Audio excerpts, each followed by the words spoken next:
आप सभी वैष्णव जनों के चरणों में मेरा वंदन। हरे कृष्णा। आइए हम लोग मंगलाचरण करते हैं।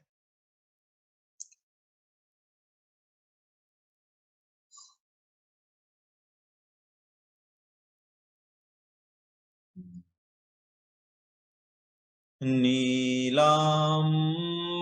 श्यामल कोमलांगम सीता समारोपित वाम भागम पाणौ महासायक चारु चापम नमामि रामं रघुवंशनाथम्। मूकं करोति वाचालं पङ्गुं लङ्घयते गिरिं यत्कृपादतमहं वन्दे परमानन्दं माधवम्। व्यासो वेत्ति सुको वेत्ति राजा वेत्ति वेत्ति नवा श्रीधरै सकलं वेत्ति श्रीनरसिंह प्रसादता निरपेक्षं मुनिं शान्तं निर्वैरं समदर्शनम् अनुव्रजाम्यहं नित्यं पूये येत्ययङ्घ्रिरेणुभिः न किञ्चित् साधवो धीरा भक्ता हि एकान्तनो मम वाञ्छन्त्यपि मया दत्तं कैवल्यं पुनर्भवम्। वाग्गदगदाद्रवते यस्य चित्तं रोदत्यभीक्ष्णं हसति क्वचित् विलज्य उदगायति नत्यते चेत् मद्भक्तियुक्तो भुवनं पुनाति। नायं जनो मे सुख दुःख हेतुर्न देवतात्मा ग्रह कर्म काला मत्तै परं कारणमामनत्ति संसार चक्रं परिवर्तयेदयत्। बड़े भाग मानुष तन पावा सुर दुर्लभ सब ग्रंथ ही गावा साधन धाम मोक्ष कर द्वारा पाई न जेहि परलोक सवारा। अहि तन कर फल विषय न भाई स्वर्ग स्वल्प अंत दुखदाई। नरतन पाय विषय मन देही पलटि सुधाते सठ बिसले। जो न तरई भव सागर नर समाज यस पाय सुकृत निंदक मंदमती आत्माहन गति जा। बारी मथई घृत होय बरु सिकताते बरुते बिनु हरि भजन न भव तरिए यह सिद्धांत अपे। नाथ एक बर मांगेऊ राम कृपा करि दे जन्म जन्म प्रभु पद कमल कबहु घटे जनिने। बोलो बांके बिहारी लाल की जय। श्रीमद् भागवतम का 11वां स्कंद, इसमें श्री कृष्ण उद्धव संवाद कि उद्धव गीता के नाम से जाना जाता है, उसके माध्यम से हम आप सबको भागवत कथा अमृत पान का मौका मिल रहा है। उद्धव जी भगवान के भक्ति योग को, सत्संग की महिमा को जानते हैं, सुनते हैं, फिर भगवान विभूति योग का वर्णन करते हैं। उस विभूति योग के तत्व में कैसे रहा जाए हर समय, इस बात के लिए उद्धव जी भगवान से वर्णाश्रम कर्म या सनातन धर्म, जो व्यक्ति का सहज और नित्य कर्म है, उसके आधार पर कैसे वो उस भगवत भक्ति को या उस परम प्रेम को प्राप्त करे, ये बात उद्धव जी पूछते हैं। भगवान वर्णाश्रम धर्म बताते हैं। कल भगवान ने ब्रह्मचर्य आश्रम और गृहस्थ आश्रम, दो आश्रमों के धर्म बताए, कर्तव्य कर्म बताए, जिनसे कि भगवान का परम प्रेम या भक्ति प्राप्त हो जाती है स्वतः ही, बिना कुछ अन्य करे। ये भगवान का विधान है। भगवान गीता में भी यही बात कहते हैं 3.10 से 12 में भगवान ने, कि मैंने सृष्टि का विधान ही इस तरह से किया है कि कोई यदि अपने वर्णाश्रम धर्म का पालन करेगा तो उसे मेरी परम सिद्धि स्वतः प्राप्त हो जाएगी, कहीं भी उसे कुछ और करने की जरूरत नहीं। आज हम अथ अष्टादशो अध्याय 18वां अध्याय 11वें स्कंद का ले रहे हैं, वानप्रस्थ और सन्यासी के धर्म। कई साधकों ने पूछा है कौन सी किताब हम रेफर करें। गीता प्रेस की श्रीमद् भागवतम महापुराण की सुधा सागर नाम से किताब आती है ना, जो कि आराम से गीता सेवा ऐप है, आप उसको डाउनलोड करेंगे गूगल प्ले से, गीता सेवा ऐप, उसमें गीता प्रेस की जितनी भी किताब है उनको आप पढ़ सकते हैं ऑनलाइन, ई बुक्स के रूप में। खरीद लेंगे तो ज्यादा अच्छा है, खरीदनी ही चाहिए। सुधा सागर में संस्कृत के श्लोक नहीं है, पूरी एक किताब में पूरा भागवत महापुराण। किसी को संस्कृत के श्लोक चाहिए साथ में, तो गीता प्रेस ने उसके लिए श्रीमद् भागवत महापुराण प्रथम खंड और द्वितीय खंड 2 वॉल्यूम में निकाला है। कोई सा भी हम ले लें, घर में होना चाहिए। तो 11वें स्कंद का 18वां अध्याय भगवान श्री कृष्ण शुरू कर रहे हैं, जिसमें वो कह रहे हैं वानप्रस्थ और सन्यासी के क्या धर्म है, ये मैं बता रहा हूं। प्रिय उद्धव, यदि मनुष्य गृहस्थ आश्रम से वानप्रस्थ में जाना चाहे तो पत्नी को उसकी इच्छा के अनुसार या तो पुत्रों के पास छोड़ दे या जो है अपने साथ ले ले, और फिर आयु का तीसरा भाग, पहले 100 साल की आयु मानी गई है, अब 80 साल मान लें तो 20-20 साल कर ले। 80 से ज्यादा तो मेरे ख्याल से आजकल डिविडेशन करना ठीक नहीं है, तो 40 से 60 जो है ये वानप्रस्थ आश्रम का समय हो गया।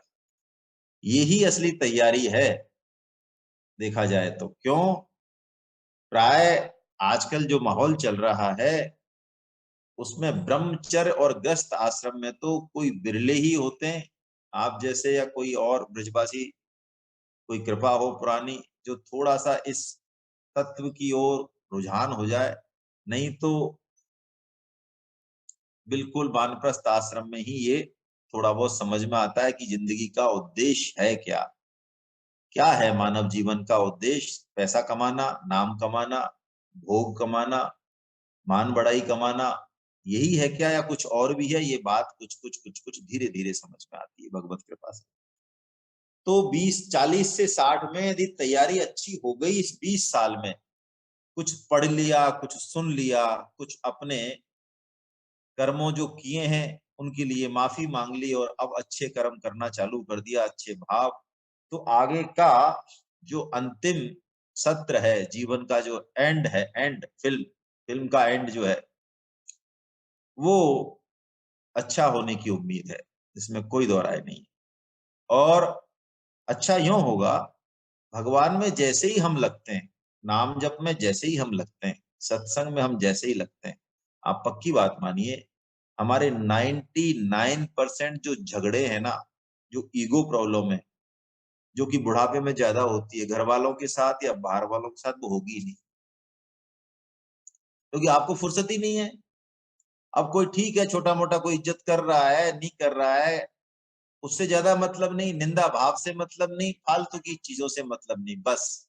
तो ऐसा जो बुजुर्ग होता है उसको घर वाले पसंद करते हैं, उसको पसंद करते हैं। और देखिए, ये बड़ी अच्छी बात है कि भगवान से जैसे ही संबंध होता है ना, किसी भी रूप में हो चाहे, उस व्यक्ति में एक दिव्यता आती है। घर का चाहे छोटा बच्चा है चाहे बड़े हैं, वो यदि आपके पास भी बैठेंगे ना, तो उनको एक अलग तरह की शांति, एक अलग तरह का आनंद आपके पास बैठने से अनुभव होगा। ये चीजें कैलकुलेटिव नहीं है, ये कुछ है बस, ये गणित से बाहर की चीजें हैं, लेकिन ये है। और कोई है जो हमारे अंदर, वो ही इसको अनुभव करता है ना। तो वानप्रस्थ आश्रम बहुत इंपॉर्टेंट है। अब देखिए क्या तैयारी है शास्त्र में, तो कैसी तैयारी है आप सुनेंगे तो आपको थोड़ा डर तो लगेगा भाई। इसलिए भगवान गीता में मना कर देते हैं हमें, किसी भी संन्यास आश्रम में या इस तरह की चीजों में जाने में मना करते हैं, भगवान रिकमेंड नहीं करते हैं। आप वानप्रस्थ की तैयारी सुनेंगे तो डर लगेगा अभी कि अरे ऐसी लाइफ है क्या वानप्रस्थ की। चलिए, क्या कह रहे हैं प्रभु, वन के पवित्र कंदमूल और फलों से ही शरीर निर्वाह करना चाहिए। वस्त्र की जगह वृक्षों की छाल पहने, मृगशाला से ही काम चला ले। केस रोए नख दाढ़ी मूछ ये नहीं काटे, दातुन भी नहीं करे, जल में घुसकर त्रिकाल स्नान करे, और धरती पर ही पड़ा रहे। और देखिए, ये तो चलो फिर भी कोई कर ले, अब जो बता रहे हैं वो सुने आप। ग्रीष्म ऋतु में तो पंचाग्नि तपनी है उसको, समझ रहे हैं पंचाग्नि, 5 दिशाओं से अग्नि आएगी, चारों तरफ से भी आएगी, ऊपर नीचे से भी आएगी, धूप में खड़े होंगे तो ऊपर से आ जाएगी, धूप में, मई जून की धूप में। तो पंचाग्नि वो भी कब तपनी है, गर्मियों में तपनी है। और वर्षा ऋतु में खुला रहना है, बारिश बारिश की बौछार पड़नी चाहिए। और जाड़े में क्या करना है, गले तक जल में रहे, इस तरह से घोर तपस्या का जीवन व्यतीत करे। कंदमूलों को चाहे तो आग में भून ले, बहुत ज्यादा यदि ऐसी आदत पड़ी हुई है पेट की और मन की, और नहीं तो उनको दांतों से या कूट काट के कैसे भी दांतों से चबाकर खा ले।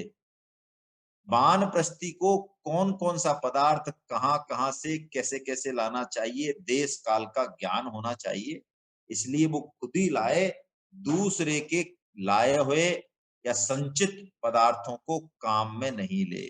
और बहुत सारे यज्ञ भगवान ने बताए वानप्रस्थी के लिए, जो अग्निहोत्र ये तो ग्रस्त भी करता है, दर्श पौर्णमास चातुर्मास आदि का जैसा विधान किया है ग्रस्तों के लिए, वैसा वानप्रस्थी भी करे।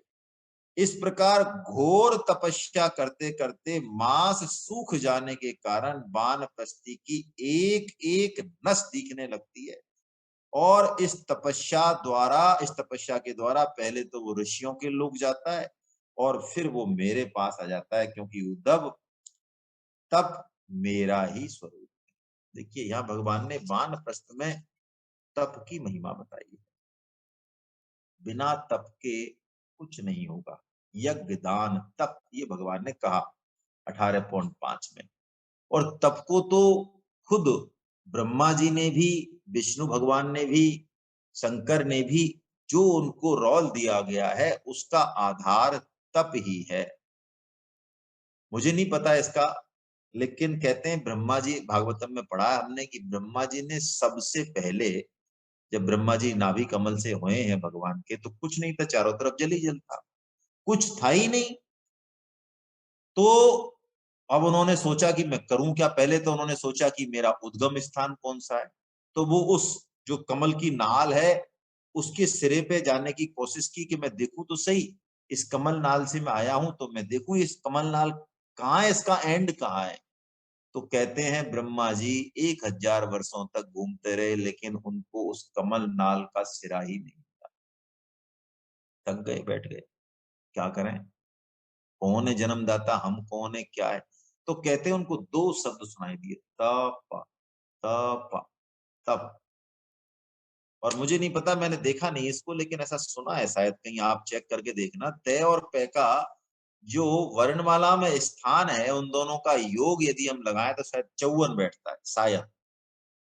तो 108 यानी वही पूर्णांक जो भगवान का दिव्यत्व शो करता है, सृष्टि का पूर्णांक जो माला का जिसमें मतलब है 108, तो ये तप को ही शो करता है ना। तुलसीदास जी महाराज क्या कहते हैं, तपवल रचई प्रपंचु विधाता, तपवल विष्णु सकल जग जाता, तपवल शंभु करहि संहारा, और तपबल से धरहि मही भारा, तप आधार तप आधार सब सृष्टि भवानी, करहि जाय तपु अस जिय जानी।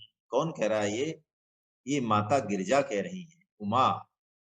जब दक्ष यज्ञ में अपने पति शंकर का अपमान होने के बाद वो योगाग्नि में अपने शरीर को जला देती हैं, तो अगले जन्म में वो हिमाचल की पुत्री होती हैं नैना की, अपनी माँ से कह रही है, माता मुझे तप करने जाना है, मुझे ऐसा बताया गया है कि बिना तप के कुछ नहीं होगा। तो भगवान यही बात कह रहे हैं कि तप मेरा ही स्वरूप है। प्रिय उद्धव, यदि इस तप को कोई, क्या बात कह रहे हैं, सुनने लायक बात है, यदि इस तप को मेरी प्राप्ति के अलावा कोई और किसी भी भाव से करता है, स्वर्गलोक ब्रह्मलोक और भी किसी भाव से करता है, यानी सकाम भाव से करता है, तो उससे बढ़कर मूर्ख और कौन होगा। यानी तपस्या का जो अनुष्ठान है, भगवान कह रहे हैं वो निष्काम भाव से होना चाहिए। ये वानप्रस्थ। और देखिए वानप्रस्थ में स्वाध्याय व्यक्ति को करना चाहिए, अपनी जिह्वा पर, रसनेन्द्रिय पर, जननेन्द्रिय पर बिल्कुल उसको संयम करना चाहिए, क्योंकि वानप्रस्थ वो बीच का सिस्टम है जिससे कि सन्यास निभेगा। यदि वानप्रस्थ में जो करना है वो नहीं किया तो सन्यास का जो नियम है वो हम नहीं किसी तरीके से कर पाएंगे। और भगवान ने तो बड़ी कृपा की कलयुग के जीवों के लिए, हमारे लिए, कि हमें भगवान ने वानप्रस्थ और सन्यास के लिए, मतलब कम से कम सन्यास के लिए तो भगवान ने रिकमेंड नहीं किया। किसी की इच्छा है, कोई जाना चाहे तो सन्यास तो है ही सर्वोत्तम, लेकिन हमारी क्षमता है कि हम देख लें। भगवान ने कहा यदि ग्रस्त में गीता के आचरण से रहे तो वही सन्यास। अब देखिए भगवान ज्ञानवान सन्यासी और वैराग्यवान सन्यासी, दो दोनों तरह के सन्यासों की दिनचर्या अब बना रहे हैं, है ना। क्या कह रहे हैं प्यारे उद्धव, वानप्रस्थी जब आश्रमोचित नियमों का पालन करने में असमर्थ हो जाए, बुढ़ापे के कारण शरीर कांपने लगे, तो वो मेरे में अंतःकरण लगाकर, मन लगाकर अग्नि में प्रवेश कर जाए, विरक्त यदि नहीं है तो, है ना, क्योंकि बाद में उससे नहीं हो पाएगा। और यदि उसकी समझ में ये बात आ जाए कि जो सकाम भाव से जो फल मिलता है वो नरक के समान दुख रूप है, तो वो फिर इस बात को समझकर जब पूरा वैराग्य हो जाए तो फिर वो सन्यास ले ले। देखिए सन्यास हर किसी को नहीं रिकमेंड किया है, सन्यास के पहले कुछ विधि विधान है, वैराग्य तो पूर्ण रूप से होना ही चाहिए। तो वो कह रहे हैं जो वानप्रस्थी सन्यासी होना चाहे वो 8 प्रकार के तो श्राद्ध करे। श्राद्ध एक तरह का सुना होगा ना, सन्यासी खुद का श्राद्ध भी कर देता है पहले ही। वो मन से समस्त रिश्ते नाते तोड़ देता है, उस पर किसी का भी ऋण रहता नहीं है, वो उसका गोत्र भी नहीं रहता है। देखिए कुछ नहीं रहता, सन्यास का मामला बहुत अलग है। सन्यासी का गोत्र वही जो कि भगवान का गोत्र है, भगवान का क्या गोत्र है? अच्युत गोत्र है भगवान। तो सन्यासी को अच्युत गोत्रीय ही कहा जाता है। ये भगवान शंकराचार्य जी ने माता के लिए इस बात की छूट दी, माता के लिए, है ना, कि सन्यासी के लिए हालांकि कोई रिश्ते नाते नहीं होते, है ना, कोई रिश्ते नाते नहीं होते, कोई घर परिवार नहीं होता है। मुझे याद नहीं आ रहा है तुलसीदास जी के जीवन की घटना है या शायद रत्नावली किसी और की घटना है, कि याद नहीं आ रहा मुझे उस संत का नाम। सन्यास लिया उन्होंने तो उनकी पत्नी अपने पति, मतलब उस सन्यासी का पति तो पहले थे, वो गई उनका दर्शन करने, तो उन्होंने ये कहा, वो बहुत बन संवर के गई थी, साज श्रृंगार करके गई थी, तो उन्होंने ये कहा कि तुम्हें इस उम्र में इतना बनाव श्रृंगार शोभा नहीं देता है। तो उस पत्नी ने ये कहा कि मुझे शर्म आती है कि आप सन्यास धर्म में भी मुझे पहचानते हैं कि मैं आपकी पत्नी हूं।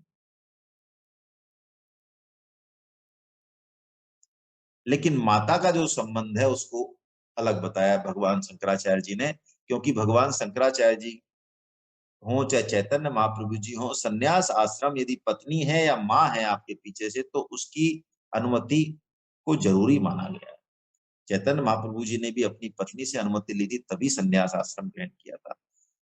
भगवान शंकराचार्य जी ने भी अपनी माँ से अनुमति ली, हालांकि ली उन्होंने बड़ी चालाकी से, क्योंकि माता जो है किसी भी तरीके से उनको अनुमति नहीं दे रही थी। तो एक दिन भगवान शंकराचार्य जी ने क्या किया कि उनका नदी में नहाने गए, तो गरुड़ ने पैर पकड़, उसने अंदर जो मगर होता है उसने पैर पकड़ लिया, तो वो मगर उनको खींच के ले जा रहा था, और शंकराचार्य जी कह रहे, देखो माता, अब मैं तो, मेरी जिंदगी तो अब जाने वाली है, यदि तुम मेरे को सन्यास आश्रम दे दो तो क्या पता, परमिशन दे दो तो ये शायद छोड़ दे मेरे को। तो माता ने कहा, यदि मैं इसको आज्ञा देती हूँ, ये यदि बचे तो सन्यासी हो जाए ये। तो तुरंत जो है वो मगर वगर तो सब गायब हो गया, और वो शंकराचार्य भगवान ऊपर आ गए। तो माता ने कहा, ये तो तुमने बहुत गड़बड़ करी भाई, कि नहीं, अब तो तुमने मेरे को आशीर्वाद दे दिया है, मैंने अनुमति ले ली है, अब माता क्या बोले। तो माता ने यही कहा, बेटा मैं नहीं रोकूंगी तेरा कल्याण करने से, तेरे ऊपर जो भार है जगत का, तू सन्यासी बन, तेरा उद्देश्य यही है, लेकिन मेरी एक प्रार्थना है तेरे से, मैं अंतिम दर्शन, जब मेरा अंतिम समय आए तो मैं तेरा दर्शन करना चाहती हूँ, तू मेरे पास रहे। ये शंकराचार्य जी की माता ने कहा। और देखिए, ये सभी संप्रदाय भगवान शंकराचार्य जी की इस बात को मानते हैं। ये सन्यास के सामान्य नियमों के विरुद्ध है वैसे, लेकिन शंकराचार्य जी ने ये बात कही, अपनी माँ को वचन दिया, और जब अंतिम समय आया, ना का उनको पता लग गया, वो अपनी माँ के पास रहे, उनकी सेवा की, माँ ने माँ से बात की, और माँ उनको देख के बात करके अच्छे से फिर गई, तो पूरा दाह संस्कार किया उन्होंने। और शंकराचार्य जी महाराज ने ये कहा कि व्यासपीठ पे भी कोई बैठा है, सन्यासी भेष में भी कोई बैठा है, तो कोई और आए तो अलग बात है, लेकिन यदि उसकी जननी आए तो उसको प्रणाम करना चाहिए। ये भगवान शंकराचार्य जी ने ये बात कही है। तो 8 प्रकार के वो श्राद्ध करता है, और प्रजापति यज्ञ से मेरा यजन करता है, और फिर अपना जो कुछ है वो सब दे देता है। फिर बिल्कुल स्वच्छंद विचरता है, कुछ नहीं उसके पास, एक लंगोटी और एक दंड और कमंडल, बस 3 चीजों के अलावा चौथी चीज उसके पास होती नहीं है। दंड क्या है देखिए, दंड एक तो वो है ही जो दंड समझते हैं हम शाब्दिक अर्थ में, यानी डंडे को बोलते हैं दंड। लेकिन देखिए, दंडी स्वामी, ये दंड, एक दंड, दो दंड, त्रिदंडी, है ना, त्रिदंडी स्वामी होते हैं, 3 तरह के दंड होते हैं वैसे। तो अपनी क्षमता के अनुसार हम नियम लेता है सन्यासी, और इसका जो शाब्दिक अर्थ तो अलग बात है, लेकिन भाव इसका बड़ा इंपॉर्टेंट है, वही मेन है। 3 दंड होते हैं, 3 संयम सन्यासी अपने ऊपर लगाता है। यदि त्रिदंडी है तो मन, वाणी और शरीर, ये तीनों पे उसका संयम होता है ना। वो तीन, जैसे तुलसी माला हम धारण करें, तो ये तो चलो मान लिया तुलसी माला धारण करी, वैष्णव को करनी चाहिए, लेकिन इसके वास्तविक मायने क्या है? तुलसी माला यदि सिर्फ इसी एक बात को समझ लें तो बहुत अलग बात हो जाए। देखिए, भगवान जो है किसी भी वस्तु का, पदार्थ का, वो आरोगते नहीं है बिना तुलसी के। तो ये जीवन, ये सब कुछ भगवान का है। हम भगवान की प्रसन्नता के लिए ही जन्म लिया है हमने, हमारा सारा जीवन उसी के लिए होना है।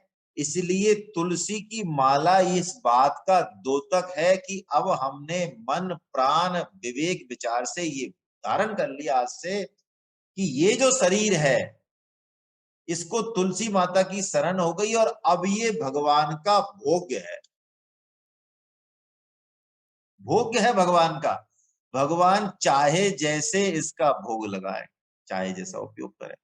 अब हमारा तो कोई स्वाद नहीं, हमारा तो कोई पहनावा या किसी तरह का कोई शौक नहीं, हमारा कोई सुख नहीं, दुख नहीं। अब तो सब भगवान का है।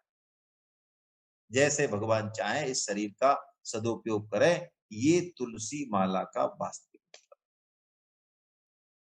इसीलिए कहा गया है, इसीलिए हमें कई बार लगता है कि अरे ऐसा कैसा लिख देते। तुलसी माला यदि गले में है ना, तो आपके कैसे भी कर्म रहे हो चाहे जीवन में, शास्त्र का विधान है, यमदूत आपके पास नहीं आ सकते।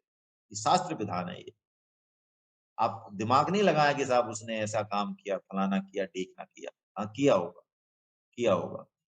तुलसी है, चंदन है, ये वैष्णव चिन्ह यदि धारण कर रखे है ना, तो ये पक्की बात माने, झूठे मन से भी धारण करेंगे ना, तो धीरे धीरे धीरे धीरे वैष्णव कृपा, संत कृपा, भगवत कृपा घटने लगती है। इन चिन्हों की धारण करने की बहुत विलक्षण महिमा है, ऐसे ही सन्यासी के दर्शन करने की, क्योंकि उसके अंदर ऐसा तप है, ऐसा सत्य का बल है कि बस मत पूछो आप, मत पूछो आप। वैष्णव चिन्ह का चिन्ह की तो बात ही अलग है। देखिए, मैंने एक आपको घटना सुना देता हूँ, थोड़ा आनंद आएगा। मैंने सुनाई है कि नहीं सुनाई है, सत्य घटना है ये, और शायद मुजफ्फरनगर की है, मुजफ्फरनगर की। मुजफ्फरनगर में एक बार मलूक पीठाधीश्वर श्री राजेंद्र दास जी पधारे, तो वो कह रहे थे कि हमारे गुरुदेव के पास एक वैश्य ग्रस्त संत थे, उनके पास बहुत समय से वो सुनने आते थे। तो एक बार वो आए और बड़े दुखी थे। उन्होंने पूछा भी क्या बात हो गई, कि महाराज क्या करें, हमारे 2 मंजिल का मकान है, अब हमने नीचे वाले मंजिल में किसी को किराए पे दे दिया, और अब साल भर हो गया है, पहले तो उन्होंने किराया देना बंद।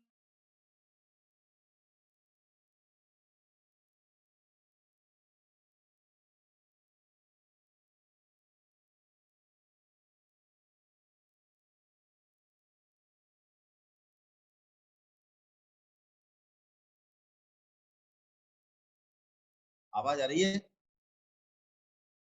आ रही है। तो उन्होंने कहा अब इतना, अब तो इतनी दिक्कत हो गई कि हमारा घर में रहना मुश्किल हो गया, इसलिए मैं और मेरी पत्नी अब हम आ गए, अब हम आपके यहीं रहेंगे। क्या करें, हम तो अब घर जाने लायक नहीं रहे, उन्होंने कब्जा कर लिया, बदतमीजी और करते हैं। तो उस समय मुजफ्फरनगर के नए एसपी साहब, जो कि उन गुरुदेव के शिष्य थे, वो आए हुए थे, और पुराने एसपी साहब ने बंगला खाली नहीं किया था, तो उनको कुछ दिनों के लिए, महीने 2 महीने के लिए, 15 दिन के लिए, कोई सज्जन किसी व्यक्ति का घर चाहिए था। तो वो गुरुदेव के पास आए, गुरुदेव कोई बढ़िया सा कोई वैष्णव हो तो आप बता दें, हम रह ले जरा वहां पे। तो वो गुरुदेव कह रहे देखो, भगवान ने आपके लिए घर भेज दिया है, ठीक है, ये नंबर है, बताओ भाई तुम्हारा क्या नंबर है, ये नंबर है। तो खट वहां की जो है जिप्सी गई, एसपी साहब की या डीवाईएसपी साहब की, जो भी गई होगी, थानेदार की, और वहां पे उस पे नेम प्लेट लगा दी। खट, लाल बत्ती गाड़ी आ गई, फलाने साहब प्रफुल्ल कुमार राजेंद्र जोशी जी, आईपीएस, फलाना, मुजफ्फरपुर सिटी, ये लो साहब। अब वो देख रहे हैं अंदर गुंडे, जो 4-5 संडा है अंदर, वो देख रहे हैं बाहर क्या हो रहा है, देखे तो पुलिस की गाड़ी खड़ी है, और वो नेम प्लेट ठोक रहे हैं। नेम प्लेट किसकी है भैया? एसपी साहब। तो उन्होंने, गुरुदेव ने कहा अब आप जाओ आराम से। अरे कि महाराज, अरे कि आप जाओ, अभी पाएंगे ही नहीं वहां, है ना। और यही हुआ वो तो अब एसपी साहब तो आएंगे अगले दिन या 3 दिन बाद रहने, वो एसपी साहब की नेम प्लेट जो ठुकी ना, उससे ही वो गुंडे जो है ना, वो तो वहां से ऐसे रफू चक्कर होए कि पूछो ही मत। तो ये वैष्णव चिन्ह जो है ना, ये ठाकुर जी तो आएंगे, बाद में आ जाएंगे, लेकिन वैष्णव चिन्ह लगते ही झूठ मूठ जो है, ये काम क्रोध लोभ, ये इनको पता लग जाता है कि भैया ज्यादा दिन का ठिकाना हमारा है नहीं, इन्होंने थोड़ा सा डीलरशिप किसी और की ले ली इन्होंने। तो यही बात वो कह रहे हैं कि वो दंड कमंडल और लंगोटी के अलावा कुछ नहीं रखे, और कपड़े से छानकर जल पिए, केवल सत्य बोले, और मन बुद्धि और शरीर का संयम रखे। यही कह रहे हैं भगवान। वाणी के लिए मौन, शरीर के लिए निश्चेष्ट स्थिति, और मन के लिए प्राणायाम ही दंड है। जिसके पास वास्तव में ये दंड नहीं है, वो केवल बांस का दंड धारण करने से दंडी स्वामी नहीं हो जाता। और सन्यासी को चाहिए कि वो चारों वर्णों से भिक्षा ले, चारों वर्णों से। देखिए आप, और देखो भिक्षा के कई प्रकार हैं। मधुकरी बोलते हैं प्राय इसको। 4-5 तरह की भिक्षा है, लेकिन मधुकरी को सबसे ज्यादा प्रेफर करते हैं। मधुकरी मतलब क्या है? मधु, भौरा जो होता है ना, वो रस तो ग्रहण करता है, लेकिन फूल का कोई किसी तरह की विकृति नहीं आती, फूल को कोई वजन नहीं पड़ता। फूल से जब रस लेता है भौरा, तो फूल को पता ही नहीं चलता कि मेरा रस ले लिया गया है, इतना सब चुनता है, बस अलग अलग फूलों से चुनता है। ऐसे ही सन्यासी जो होता है, वो 7 घरों से मधुकरी लेता है, बहुत जितना मिल जाए उतना। उस मधुकरी में भी वो सारे काम करता है, जिसका जितना देना है उसको देगा, और जो बच जाएगा उसको भगवान का प्रसाद मान के पाएगा, दूसरे समय के लिए नहीं बचाएगा। हाँ, अधिक मांग कर भी नहीं लाएगा, बस एक बार में जो हो गया जो हो गया। तो सन्यासी को ऐसे ही अनासक्त रूप से विचरना चाहिए। उद्धव वो अपने आप में मस्त रहे, आत्म प्रेम में, मेरे प्रेम में मस्त रहे, और प्रतिकूल से प्रतिकूल परिस्थिति में भी धैर्य रखे, और सर्वत्र समान रूप से परमात्मा का अनुभव करे, है ना। सर्वत्र हर क्रिया में। देखिए सन्यासी की तो बातें बहुत अलग है, हमें व्यवहारिक बुद्धि से समझ में नहीं आएंगी। एक बार जो कथा सुनाई थी ना 3-4 दिन पहले शायद, मरे हुए संत को जुमाना है, वो ऐसे होते हैं, ये मरे हुए संत हैं ये, है ना। ये हमारी बुद्धि से जो मान अपमान की अनुकूल प्रतिकूल, ये सब उससे बिल्कुल परे है। वो कह रहे हैं सन्यासी को निर्जन और एकांत स्थान में रहना चाहिए, हृदय से निरंतर मेरी भावना करता रहे, और अखंड रूप से मेरा चिंतन करे, है ना। इंद्रियों में विक्षेप नहीं हो, उसकी चंचलता नहीं होनी चाहिए। वो मन और पांचों ज्ञानेंद्रियों को जीत ले, और भोगों की क्षुद्रता समझकर, कि भोग तो पतन करने वाले हैं, वो अपने आप में ही आनंद का अनुभव करे, यानी आत्मा राम हो जाए, जो भगवान है पूर्ण काम परमोत्मा, है ना, आप्त काम आत्मा राम। और केवल भिक्षा के लिए ही नगरों में गांवों में जाए, और कहीं भी देश, नदी, पर्वत, वन, किसी के घर में, देखिए सन्यासी को यदि कहीं अच्छी भिक्षा मिलती है ना, वो वहां नहीं जाता। इसलिए सन्यासी को बहुत ज्यादा, यदि आपने एकदम से उसको लवालब कर दिया भिक्षा से और बहुत सारी चीजों से, तो असली सन्यासी यदि होगा तो वो तो फिर दोबारा आने वाला नहीं है आपके, है ना। हाँ, वो भगवान का कोई यदि है आकर्षण, तो वो आ जाएगा द्वार पर, जैसे कि सनातन गोस्वामी जी महाराज जो है आए हैं मथुरा में। एक चौबे के घर पे सनातन गोस्वामी जी रोज पहुंच जाते हैं, क्योंकि वहां पे ये जो मदन मोहन जी महाराज विराजमान थे, उस वृद्धा माता के पास, वहां से उन्होंने प्राप्त किया वो।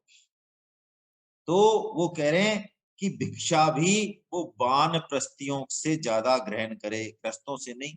वान प्रस्तियों के पास वैसे ही क्या मिलेगा, और कटे हुए खेतों के दानों से बनी हुई भिक्षा ले, तो उसका अंतःकरण बहुत शीघ्र ही शुद्ध हो जाएगा।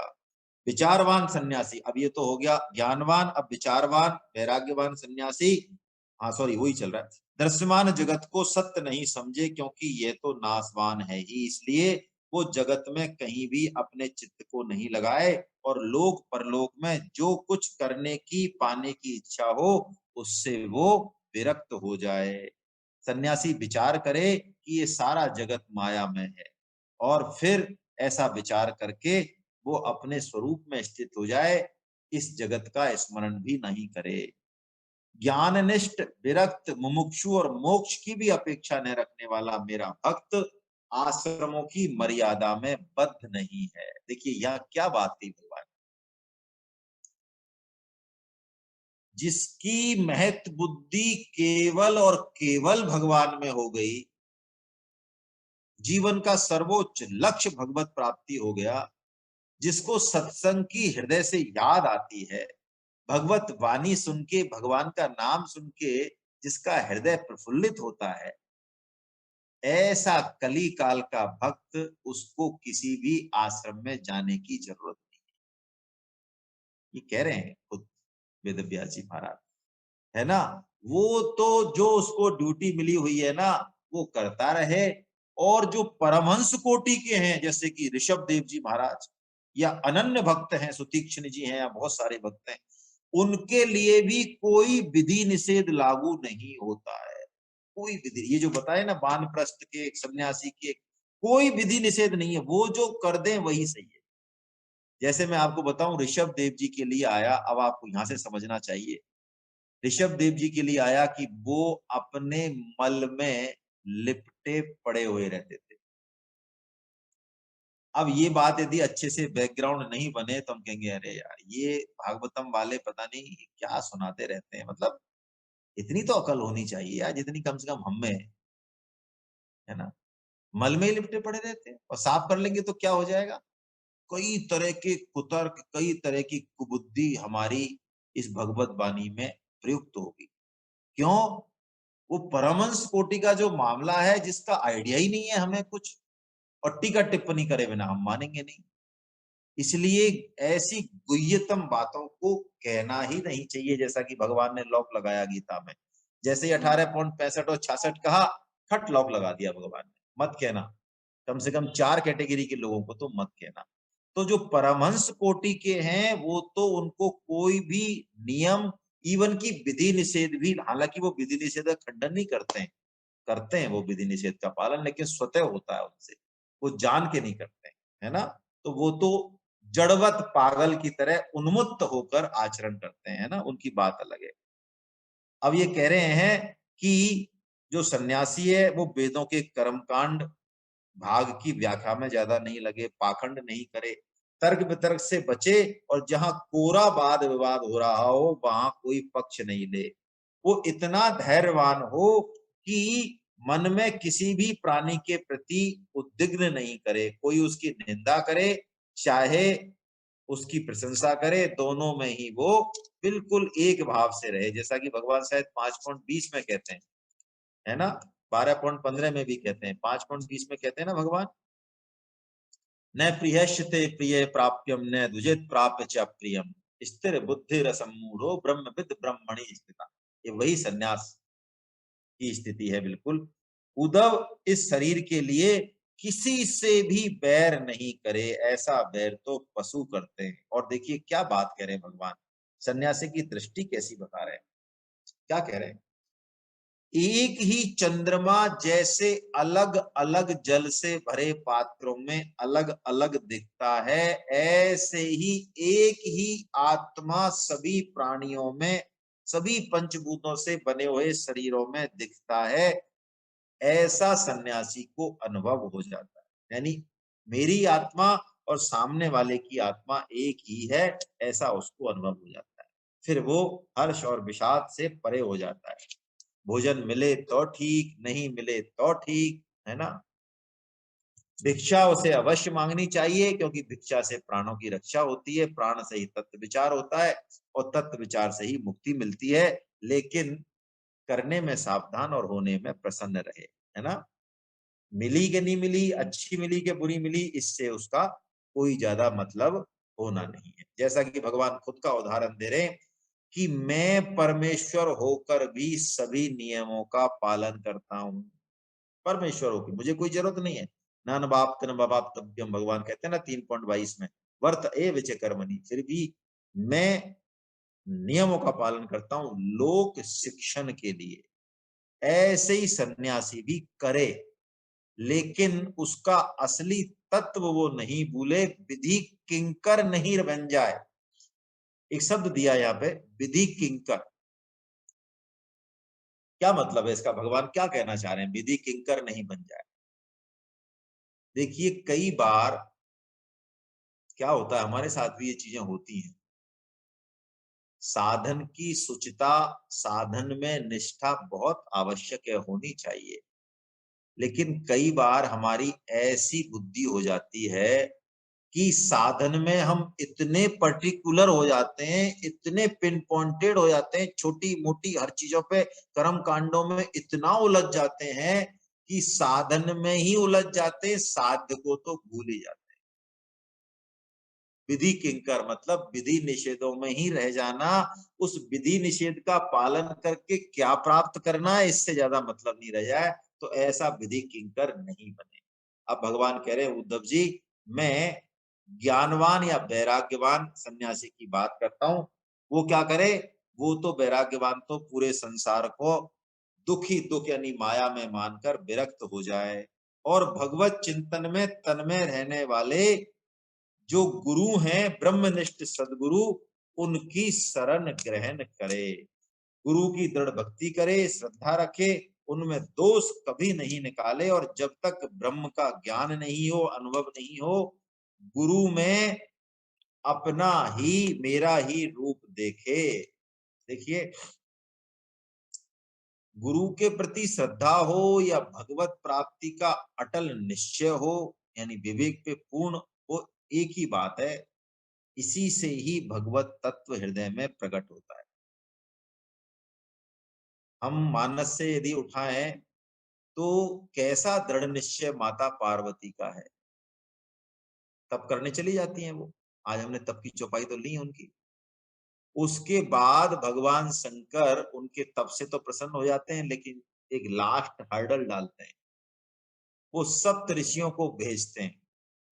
माता पार्वती या जो अपर्णा हो गई, अब तो उनका नाम अपर्णा हो गया क्योंकि वो सूखे पत्ते ही खा रही हैं, तो अपर्णा हो गई, सूखे। तो वो सप्त ऋषि उनके पास जाते हैं और उन्होंने कहता, अरे आप किसके लिए तप कर रही हैं? कि मैं भगवान शंकर के लिए कर रही हूँ। अरे, वो तो श्मशान में रहते हैं, हड्डियों से और गंदे गंदे चीजों से, उनको क्या लेना देना, स्त्री तो उनकी यहाँ निभ ही नहीं सकती, और तुम इतना तप करती तो हम तुमको ऐसा बढ़िया वर बताएं, आपकी सुनते ही आत्मा प्रसन्न हो जाए। हैं? भगवान विष्णु के बारे में उनको बताते हैं। हाँ, हाँ, कि हम तुम्हारा उनसे जो है, आप बताओ किसके चक्कर में आपको किसी ने गलत सलाह दे दी। लेकिन गुरु के वचनों में, नारद जी के वचनों में कैसा उनका अटल विश्वास है। हाँ, हाँ, हाँ। वो कहती हैं, महादेव अब गुण भवन और विष्णु सकल गुण धाम। बात ठीक है तुम्हारी, मान ली मैंने बात। भगवान शंकर जिनके लिए मैं आराधना कर रही हूँ, वो समस्त अवगुणों की खान है, बिल्कुल ठीक। और विष्णु समस्त गुणों की खान है।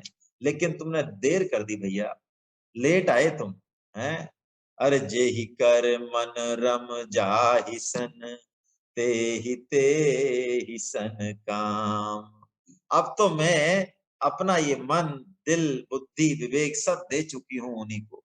तो मेरी तजौ न नारद कर उपदेशु, आप कहूं सतबार महेशु, ऐसा कहती है माता पार्वती।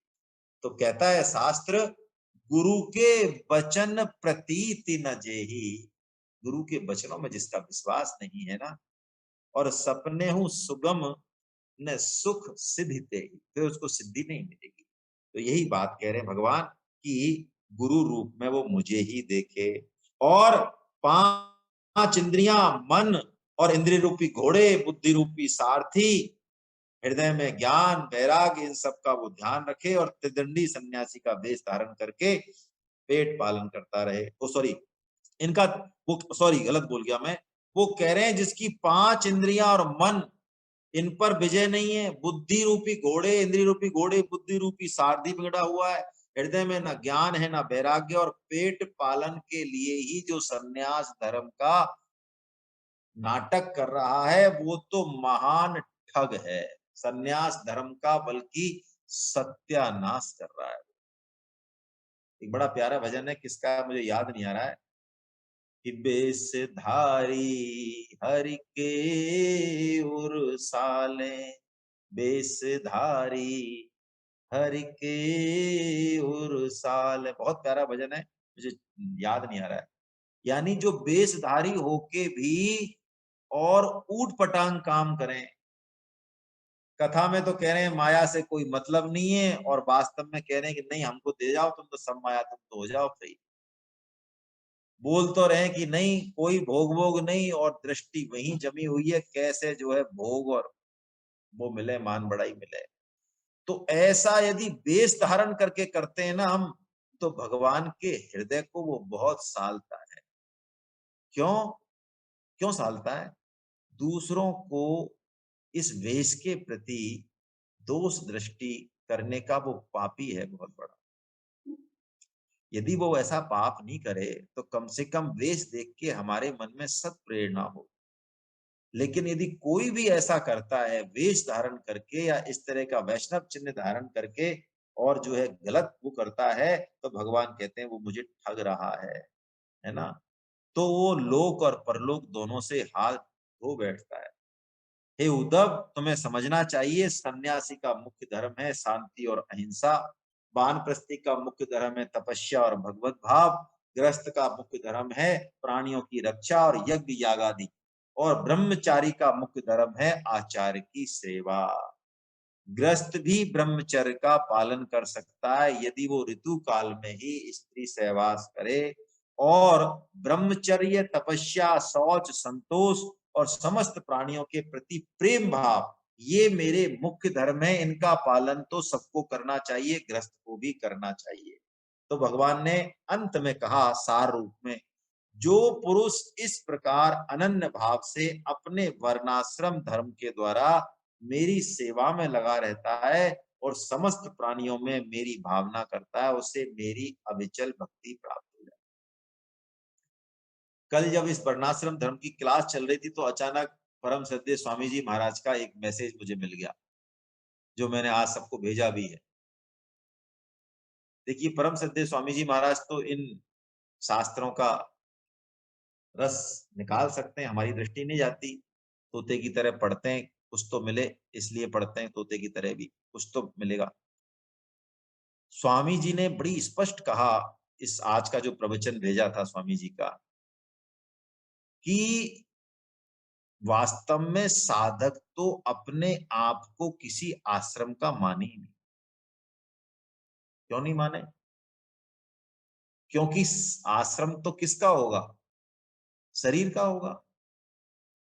तो पहली बात ही स्वामी जी ने सिखा दी कि हम शरीर नहीं है, हम तो शरीर ही हैं। और हम जो शरीरी हैं उसका संबंध केवल एक से है, आश्रम से, और वर्ण से हमारा लेना देना क्या है? हम तो किसी भी वर्ण में पटक दे भगवान हमको, वो परफेक्ट सिस्टम है। शूद्र में पटका तो बढ़िया, हमको क्यों गाली गलौज करें? हम ब्राह्मण में पटका तो बढ़िया, हम क्यों घमंड करें? किसी भी वर्ण में पटक दें, किसी भी आश्रम में पटक दें, स्वामी जी कह रहे हैं जो हमारा मूल भाव है, मूल बात है, वो किसी भी वर्ण आश्रम से रुक नहीं रही, वो तो सीधी लिफ्ट की तरह जा रही है भगवान की तरफ। मां एकम शरणम रजा, केवल और केवल मेरे से संबंध माने वो, कि मैं केवल और केवल भगवान का हूं। हाँ, लौकिक आचरण करना है, शरीर का आचरण करना है समाज में, संसार में, जरूरी है, उसके लिए वर्णाश्रम का पालन कर ले, लेकिन अंदर से तार उसका वही जुड़ा रहे। आहा, तो देखिए, और तो कुछ हमसे बनता नहीं है। आइए मन प्राण से लगाए हम भगवान से पुकार, हे नाथ, हाँ, हे मेरे नाथ, मेरे नाथ, मैं केवल आपका हूँ। केवल आपका हूँ। हे नाथ, हे नाथ, हे मेरे नाथ, हे मेरे नाथ, आप कृपा करो, कृपा करो। मैं आपको भूलू नहीं। नारायण नारायण नारायण नारायण नारायण, 4 बार नारायण बोले। जो नए साधक हैं उनसे मेरा हाथ जोड़ के विनती है, कुछ भी समझ में आए चाहे नहीं आए, ये कलयुग का महामंत्र है। इस प्रार्थना को, इस महामंत्र को बोलते रहें, मन में स्मरण करते रहें। और मैं तो कह रहा हूं, घर के अकेले कोने में कहीं बैठे हैं कहीं अकेले कहीं बाहर भी हैं तो चिल्लाएं जोर से भगवान, कोई हाथ ऊपर करके, कोई देख ले आपको पागल कहे, कोई दिक्कत नहीं है, कोई खतरा नहीं है। कोई कहे भी महाराज क्या कर रहे थे कि ऐसी थोड़ा खराश चल रही थी गले में यार, हाथ पैरों को थोड़ा ढीला कर रहे थे और क्या। बाकी मन से तो बोलते रहें, बोलते रहें। कलयुग का केवल और केवल यही आधार है, यही सामर्थ्य है हमारी। योग तो सब बाद की बात है ना। एक बार महावीर जी ने चलो चर्चा तो की, तो मैं थोड़ा सा बता देता हूँ। कर्म योग, ज्ञान योग, भक्ति योग किसी के भी योग नहीं है, हम देखा जाए तो। मैं तो अपनी बात कर रहा हूँ भाई, मुझे बाकी साधकों के बारे में ज्यादा नहीं पता कि जिस जिस योग की जो जो योग्यता है, वांछित वांछित योग्यता तो है थोड़ी बहुत, वो योग्यता है कि नहीं जरा देख लें अपने अंदर। हाँ, एक योग्यता जरूर है कि पूत कपूत जैसे भी हम हैं, माँ से तो हमारा संबंध है। और पूत तो चाहे कपूत हो जाए, लेकिन माता माता नहीं होती है ना। तो पुकार योग का सारा लें, ये स्वामी जी महाराज ने जो बताया है ना, ये पुकार योग है ना। पुकार योग यदि चालू कर, सबसे पहला योग है ये पुकार योग, सबसे पहला। कृपा योग भी बाद का है। हमारी चर्चा हुई गीता में कृपा योग घटा है, अरे कृपा योग तो कब नहीं घटा, कब नहीं घट रहा है, अभी नहीं घट रहा है। अभी ऐसे माहौल में, ऐसा भय का माहौल है। देखिए आप रोज जो है, आज हमारे सबके सबके सबके संबंधी नियर एंड डियर जा रहे हैं, शरीर छोड़ के जा रहे हैं। लेकिन मैं आपको एक बात बताऊं, ये गीता वास्तव में बहुत चमत्कार करती है, भगवान की वाणी। उदाहरण नहीं देना चाहिए, लेकिन मैंने तो गीता योगेश त्रिपाठी सर से पढ़ी है। मैंने उनसे बात करी तो आज कम से कम 20 मिनट बात हुई, और मतलब भगवत गीता का कितना प्रभाव उनके मन और बुद्धि पर है, कितना प्रभाव है। उनका बेटा वो पिछले 10 दिन से एडमिट है हॉस्पिटल में, उसी से उनके मदर को लगा रोग, उनकी पत्नी चली गई, बहू एडमिट है, बहू को कोरोना है, पोती को कोरोना है, और वो अकेले। लेकिन कैसा संबल है उनका, हृदय से कैसा उनका, मन से, मतलब कहीं भी एक क्षण को भी मुझे नहीं लगा कि वो, मतलब उनका संबल जो है टूटा हो, टूटे हो। दुख होता है, वेदना होती है, ऐसा नहीं है। पति पत्नी तो बहुत अद्भुत संबंध है, हर संबंध अद्भुत है। लेकिन उनके मुंह से आज यही निकला, संतोष जी वास्तविक तो हमारे भगवान श्री कृष्ण ही हैं। और मुझे बड़ा अच्छा लगा, उन्होंने एक एग्जाम्पल दिया जो कल हम चर्चा कर ही रहे थे भागवतम में। देखिए भगवान अपने आप वाणी में ले आते हैं। उन्होंने आज यही बात कही। ये बात हम कह दें रट्टू तोता की तरह तो बात अलग है, लेकिन किसी के साथ कोई चीज घटे, कोई कोई बात घटे, और फिर वो ऐसी बात बोल दे, तो वो तो बहुत बड़ी बात है भाई।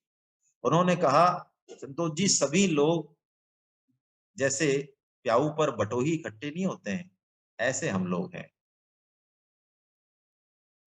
है ना। अब ये बात तो सबको पता है, हमको कौन सी नई बात है, ये सुन ली भागवतम में।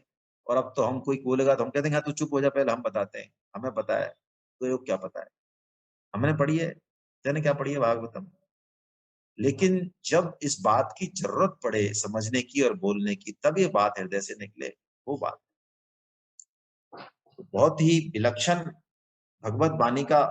मेरे को तो खुद को कुछ समझ में नहीं आता है, इतने साल होने के बाद भी दिमाग में कुछ आता नहीं है। ऐसे चमत्कार मैं देखता हूं तो मैं खुद हतप्रभ रहता हूँ, पता नहीं भगवान कैसे कब कृपा करते हैं, ये तो भगवान ही जाने। तो बस यही कह रहे हैं उद्धव जी से कि हे उद्धव, जो अनन्य भाव से इस वर्णाश्रम धर्म के द्वारा मेरी सेवा में लगा रहता है, उसे मेरी अविचल भक्ति प्राप्त हो जाती है। वर्णाश्रमियों के जो जो मैंने धर्म बताए उद्धव, उनका पालन करे, वो जहां है जैसा है। बस एक रिकमेंडेशन की भगवान ने, जो गीता में शायद इतनी स्पष्ट नहीं की। वो ग्रस्त में है तो, ब्रह्मचर्य में है तो, शूद्र है तो, ब्राह्मण है तो, वो जो भी कर्म करे उसमें भक्ति का जरा पुट लगा ले। हाँ, बस भक्ति का पुट लगा ले। यानी स्वामी जी ने जो महामंत्र दिया, उसका भी वो पुट लगाता रहे बीच बीच में, तो भगवान कह रहे हैं फिर वो बेड़ा पार है, वो मुझको ही, परम ब्रह्म स्वरूप को ही प्राप्त होता है। ए उद्धव, मैंने तुम्हारे प्रश्न का उत्तर दे दिया। हरे कृष्णा हरे कृष्णा हरे कृष्णा हरे कृष्णा। महावीर जी बंसल साहब को मैं अनम्यूट कर रहा हूँ।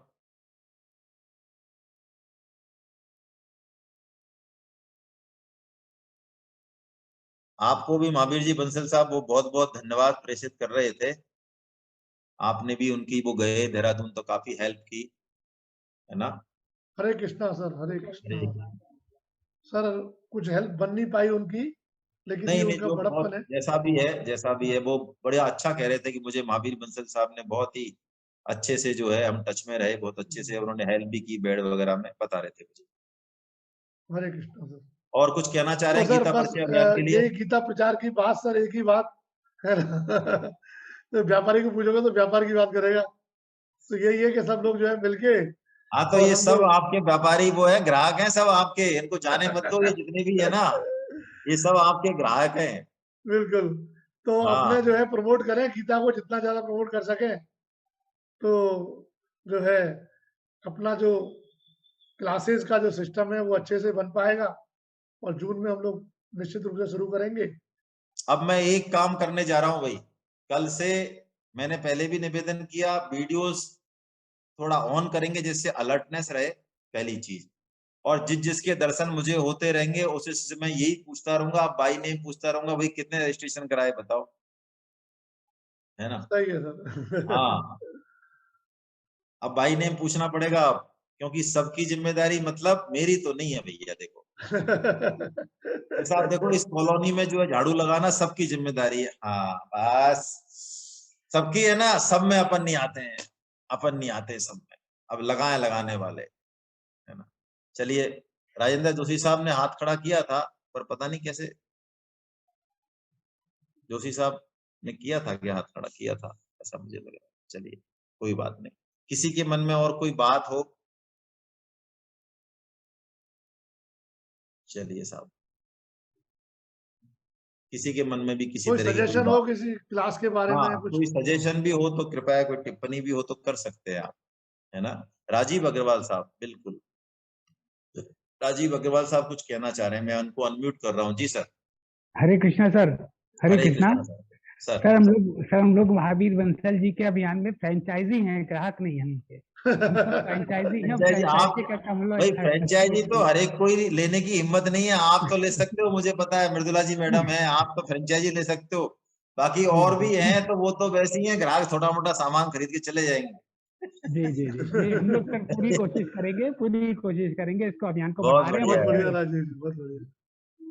मैं जोशी सर को निवेदन करूंगा कि वो अपने आप को अनम्यूट करें, Joshi sir. Hare Krishna sir. Hare Krishna sir, Hare Krishna. Sir कभी जब भी समय मिले तो जो ऋषभ देव जी का जो प्रकरण आपने थोड़ा सा टच किया था, उसको हाँ हाँ थोड़ा हाँ विस्तार से बताने का की कृपा करें सर, जब कभी भी आप। हाँ। चलिए, अब देख, वैसे ऋषभ देव जी का मुझे क्या स्कंद याद नहीं रहते, भागवतम में हमने ऋषभ देव जी का चरित्र पूरी तरह से लिया है ना। उस समय के शायद वीडियो होंगे कि नहीं होंगे मुझे नहीं पता, चलिए कोशिश करता हूं मैं। और एक मैं आज आपको निवेदन ये कर रहा था जी सर। कि किसी को गीता परिचय अभियान का ये लिंक भेजें, तो उसमें लिख तो दिया है, फिर भी जो गीता से परिचित नहीं है वो लोग गीता को पढ़ना क्यों जरूरी है, या गीता पढ़ने से क्या लाभ है, ये आप खुद बता सकें तो बहुत अच्छा है। नहीं तो मैं आपको 4-5 वीडियो और शेयर करूंगा, छोटे छोटे जो सेमिनार वगैरह में कभी गए हैं तो वहां पे बने हुए हैं, आप चाहें तो उनको भी भेज सकते हैं। सिर्फ उसका पर्पज ये है कि इस मनुष्य जीवन का लक्ष्य, इसकी महत्वपूर्णता, इसकी दुर्लभता को वो समझें थोड़ा सा, और यदि वो समझ जाएंगे तो फिर रजिस्ट्रेशन कराने में कोई समस्या उनको आनी नहीं चाहिए, और कुछ अपनी पावर का और फोर्स का भी इस्तेमाल करें। सर एक हरे एक कृष्ण सुझाव था मेरा। सर जी। विदेश में अगर हमारे कुछ साधक हैं जो गीता परिचय से जुड़ना चाहते हैं, तो उनके लिए अपन समय का उनके अनुसार कर सकते हैं।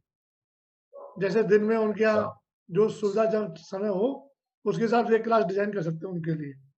चलिए, अच्छी इतना बात है, स्पेशल। मेरे ख्याल से हमारे बहुत से साधकों के विदेशों में कॉन्टेक्ट्स हैं, जोशी साहब के तो हैं ही, एक और भी कम से कम 5-7 साधकों को मैं जानता हूँ जिनके बहुत अच्छे कॉन्टेक्ट्स हैं। मैं सभी उनको, के होंगे, नेचुरल है, सबके कुछ ना कुछ तो होंगे ही। हाँ सबके होंगे, सबके होंगे। किशोर गुप्ता साहब ने तो अलग जगह रखी है साहब पूरे साउथ अमेरिका के अंदर। इन्होंने, किशोर गुप्ता साहब जो हैं, हाँ, उन्होंने तो अलग जगह रखी है पूरी। मतलब आप बहुत ताजुब, बढ़िया। स्पेनिश के अंदर वो गीता को ट्रांसलेट करके और वहां के लोगों को स्पेनिश में गीता पढ़ा रहे हैं सर। बहुत बढ़िया, वाह। बहुत ही बढ़िया। क्या बात है।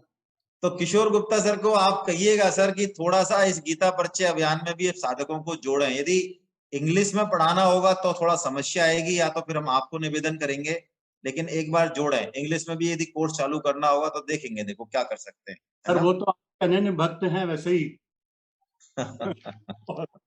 चलिए, हरे कृष्ण। हरे कृष्णा, हरे कृष्णा। गोविंद जय जय गोपाल जय जय, गोविंद जय जय गोपाल जय जय, राधा रमन हरि गोविंद जय जय, राधा रमन हरि गोविंद जय जय, गोविंद जय जय गोपाल जय जय, गोविंद जय जय गोपाल जय जय, राधा राधा रमन हरि गोविंद जय जय, रमन हरि गोविंद जय जय, राधा रमण हरि गोविंद जय जय, राधा रमन हरि गोविंद जय जय, नाम संकीर्तनम यस्य नाम संकीर्तनम यस्य सर्व पाप प्रणाशनम, सर्व पाप प्रणाशनम, प्रणामो दुःख समनस्तम नमामि हरिं परम, प्रणामो दुख समनस्त नमामि हरिं परम। बोलो वृंदावन बिहारी लाल की जय, बोलो बांके बिहारी लाल की जय, बोलो राधा गोविंदे सरकार की जय, अर्जुन के सखा भगवान श्री कृष्ण की जय, मीरा के गिरधर नागर की जय, सूर के घनश्याम की जय हो, ब्रजभानु सुता राधा रानी की जय हो, मर्यादा पुरुषोत्तम भगवान श्री राम की जय हो, जानकी माता की जय हो, गौ माता की जय हो, धरती माता की जय हो, साधक संजीवनी की जय हो, श्रीमद् भागवत महापुराण की जय हो, चक्र चूड़ामणि श्री श्री सुखदेव जी महाराज की जय हो, सब संतों की, जय सब हो, भक्तों की, जय हो, संत कोटि वैष्णव वृंद की, जय हो। आपके आनंद की जय हो। हरि बोल, हरि बोल, हरि बोल। कल हम फिर मिलते हैं इसी समय। जय जगन्नाथ, जय जगन्नाथ, जय जगन्नाथ, जय जगन्नाथ।